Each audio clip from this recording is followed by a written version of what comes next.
I don't, I don't even, I don't, I, Hello there everyone, and welcome back to Canine Cannibalism. Today we are going to be taking a look at Lost in Cat Brain Land by Cameron Pierce. Alright, Cameron Pierce? Yeah, Cameron Pierce. The book is 136 pages, broken up into 19 stories. I will give you a quick blurb, and in this case I'm just going to read you the blurb on the back. A fascist mustache, a desert inside a dead cat, the ghost of Franz Kafka. Primordial entities mourn the death of their child. The desperate serve tea to mysterious creatures. A hopeless romantic falls in love with a pterodactyl. It goes on for 2 more paragraphs, but I'm just going to cap it there. I'm going to start off by saying it's not as fun as it sounds. We're just going to start off there. We're going to be doing a few things in this video. We're going to be giving a content sample, which is just a more robust version of a trigger warning. We are going to be giving a pre-summary review of just the general book as a whole. And then we're going to be rating the book, the different aspects of the book as a whole. And then I will be taking you through. I haven't decided if I'm going to do all of the stories or just some of the stories, because as the stories went on, my notes got worse and worse, because it was just like, what the fuck am I supposed to write about this? So might not do all of the stories, but you're not really missing out on much anyway. And yeah, that's pretty much it. So we're going to jump into a content sample now. If you were to pick up a copy of Lost in Cat Brain Land by Cameron Pierce and read it, you would find all of the following. You have gore, mutilation, and death, including self-harm and suicide. There is also child abuse in the book, including child physical abuse, and there's also child death. There's also animal abuse throughout the book, including physical abuse and animal death. And then to top it all off, there's intimate partner abuse. So, bare bones trigger warning. It's a Bizarro novel. It is not an extreme horror novel. There does tend to be a lot of overlap, especially with people like Carlton Mellick III, I believe his name is. There's a lot of overlap there. Somewhat with this book, not a lot. We'll see in the future with my other titles that I have if there's overlap. So that's going to be it for your content sample. We're going to jump into a pre-summary review now. So you might notice that I'm a little tired. This book is just meh. It's really not that great, if I'm honest. We're going to talk about it more. This is my introduction into the Bizarro genre. All right. I've read some surrealist things, nothing like this. And I hope to Christ that not all Bizarro is like this, because if it is, I'm in for a rough time when I start reviewing some more Bizarro books, because I just didn't care for this shit at all. And I don't think it is all like this. I think this book was more of just how much weird shit can I say or write down before a reader just puts the book down and stops taking me seriously. Kind of like how some extreme horror authors will just write as much disgusting shit as they can until the reader puts the book down and stops taking it seriously. I hope that most Bizarro isn't like that. But that's how this comes across, is just for the author writing down as much random strings of words as possible to elicit the most strange imagery in the mind. But it's not good. It's not wound together with any impeccable storytelling or anything. Let me actually look at my notes now. The imagery, as I just said, the imagery that the book elicits, it's very cool. It's very creative. But I have no idea what's actually going on 90% of the time. Now, I am tempted to say, as I was saying, that it's all just nonsense. It's all random shit for the sake of random shit. But there are a couple of stories in here that very clearly are metaphors, are shit, what's the fucking term? They're long metaphors for a situation. They are analogies or allegories or whatever for a different situation that is unfolding, almost like somebody is disassociated from the actual situation and perceiving it through a different lens, a crazy lens. So I'm hesitant to say that it's all just fucking nothing the rest of the time, because there are clear examples where it's not, where the text is a running metaphor for something. And if we are to assume that each one of these stories is an allegory for something, or an allusion to some other type of situation, or a metaphor, something like that, then this book is harder to understand than Blood Meridian was. Because I have no fucking idea what half of these stories could mean at all. There are a few where I was like, oh, he killed his girlfriend. That's what this is about. The fucking weird thing with little tiny people made of brooms and a gun, and his tongue gets cut out and fashioned into a doll. This is about him killing his girlfriend. That's what this is about. That makes sense. But the rest of the time, I have no idea. Very clear allusions to depression in a couple of the stories, like just a poetic, surrealist take on depression. Lots of motifs about breakups and relationships ending.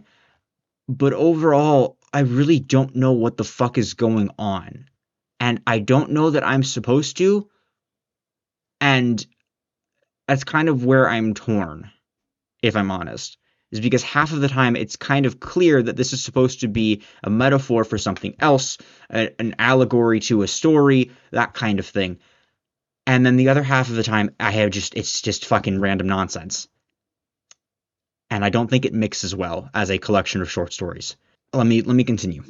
There are a couple of really good story ideas throughout the book, namely the first story, the namesake of the book, Lost in Catbrain Land. But these good ideas are consumed and spat out in 5 pages. There's no development. There's no satisfying ending. There's no to be continued. It's just kind of, oh, I'm tired of this idea, so I'm just done writing the story now. And it's kind of disappointing, if I'm honest. A few times, there are stories that I would like to see fleshed out a little further. You've made this very cool, very surrealist setting. You've developed these characters somewhat, and then you just kind of throw it away. And it's disappointing, especially the first story. I was very, very disappointed by the ending of the first story. And that's really all I have to say, just generic shit wise. So we're gonna jump into our ratings now.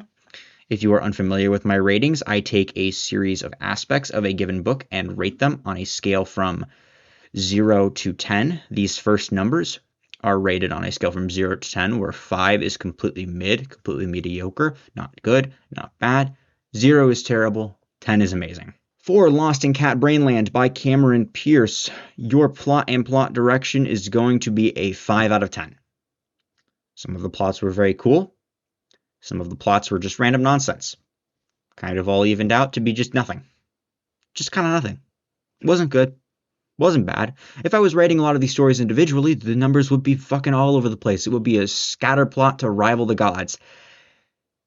But it's not, because I'm rating the book as a whole. And it's just kind of fucking evens out to nothing. Your tone is going to be a 5.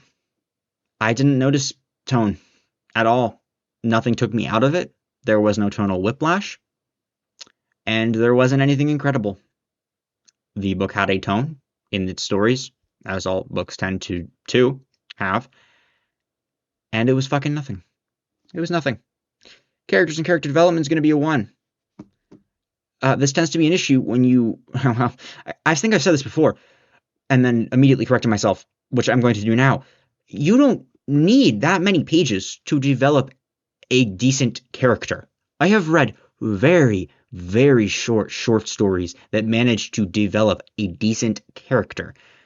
So for there to be almost zero, there is one instance I can think of off the top of my head where a character was fleshed out, sort of. But for the rest of the time, for your characters to just be nothing, just to be a medium for your story to come across through, it's kind of disappointing. Again, especially in the first story, which I was really enthralled with. We had a little bit of character development, and then the story just ends, and then the rest of the book, just the characters are so fucking flat, especially one of the other stories where this kind of decently long compared to the rest. The characters are so fucking flat. So that's a 1. Grammar and typos is a 5. I didn't notice any typos. There might have been 1 or 2. Now that I think about it, there were 1 or 2. But overall, it was fucking fine. And I can't even really remember the typos, so it's a 5. There weren't any incredible usages of grammar. There weren't any weird usages of grammar. It was just fucking fine. Your dialogue's also a 5. I didn't really notice the fucking dialogue. If that really tells you anything about this book, I really just didn't notice half of this shit. Because it was just fucking mechanical chickens killing people with rakes in the streets of San Francisco from Big Hero 6, and they gutted a guy with his own entrails. Like I'm not going to really fucking pay attention to your goddamn dialogue when you're just spewing nonsense at me. But the dialogue that I do remember, the dialogue that I did notice, is just fine. It's just nothing. It's just nothing. Prose is a 5. Wasn't anything magnificent. It wasn't anything terrible. It delivered the story. Personal enjoyment, if you couldn't already fucking tell, it's a 1. I did not enjoy this. I did not enjoy this at all. I was severely disappointed by some of the stories. Some of the stories I've already forgotten, mostly because they were just fucking nothing. There were a few that I was impressed by. There was a lot of creativity, but it's just not anything. It's just not. It really is what it comes down to. It's just not.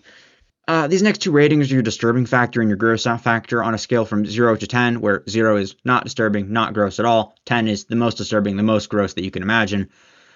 For Lost in Cat Brain Land, your disturbing factor is going to be a 1. There's a couple of scenes that are kind of disturbing, but the book is so too surreal and bizarre to take any of it seriously. Like, there's a woman who vomits up a dog at one point, and it's like crawling out of her and ripping her open.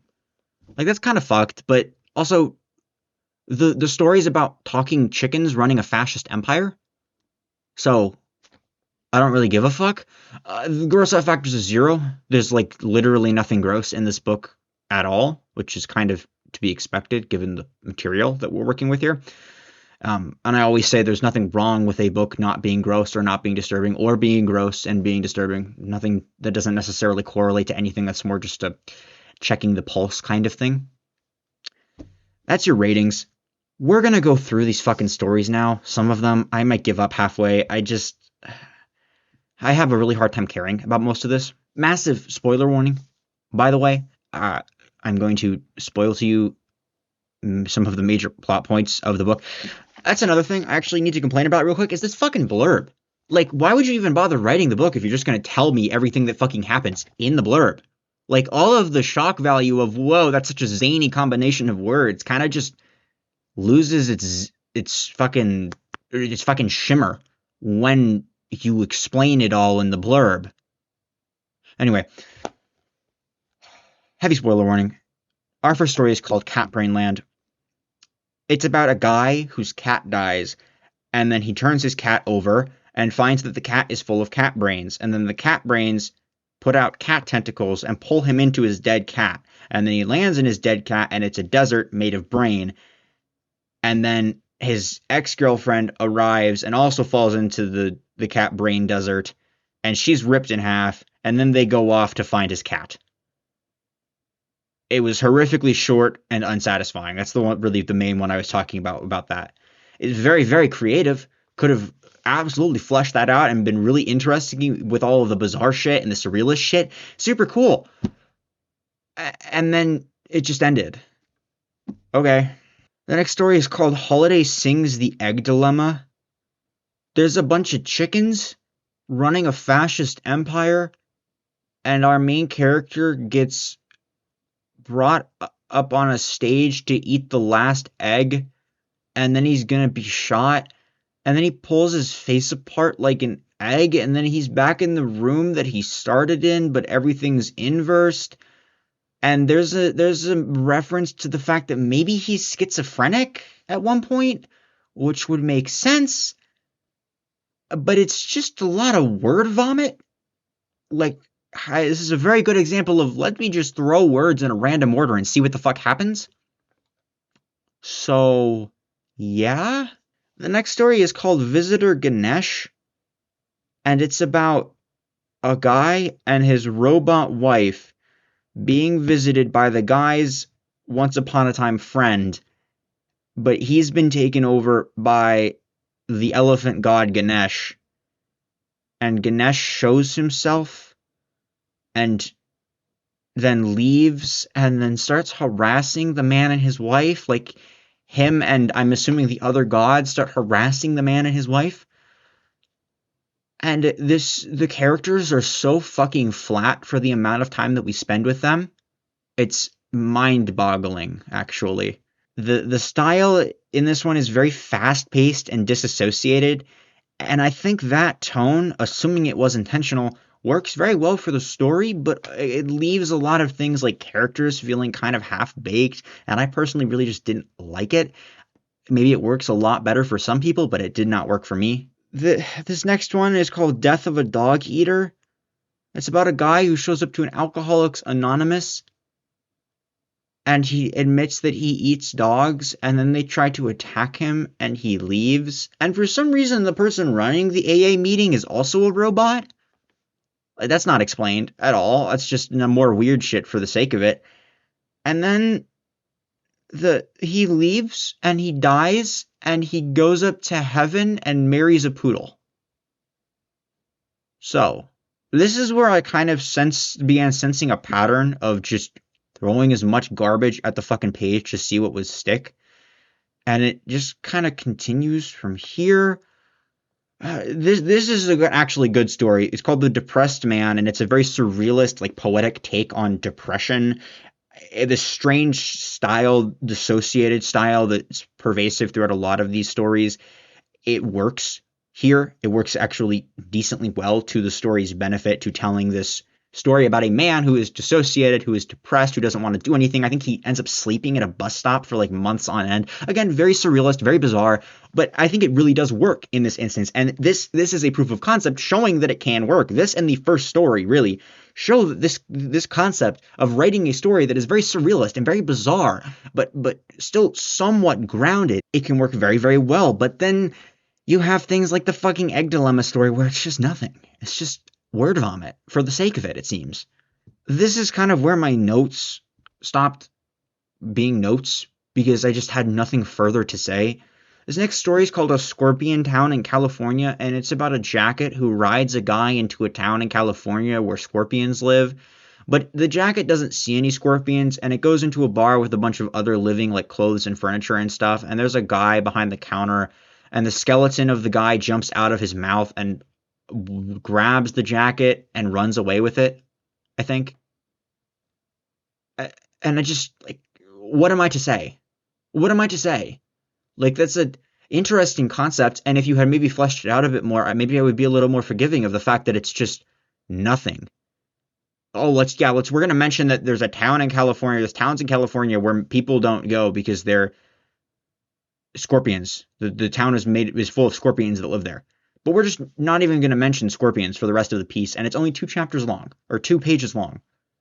So, like, what am I to say to that? I mean, you're just introducing a bunch of random shit and then not even remotely trying to flesh it out at all. The next story is one that I understood.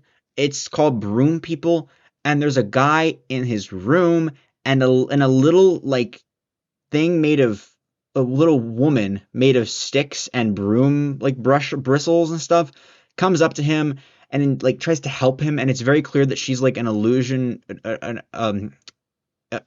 to his girlfriend who he broke up with, it seems. And then she gets up on the bed, and it's very clear that he had an issue with like foot in the mouth situations, or not knowing when to shut the fuck up and saying the wrong things. And she cuts out his tongue and fashions it into a little guy, and then the two of them argue. And then there's a scene where he's almost lucid and he smells the scent of his girlfriend, the rotting scent of his girlfriend.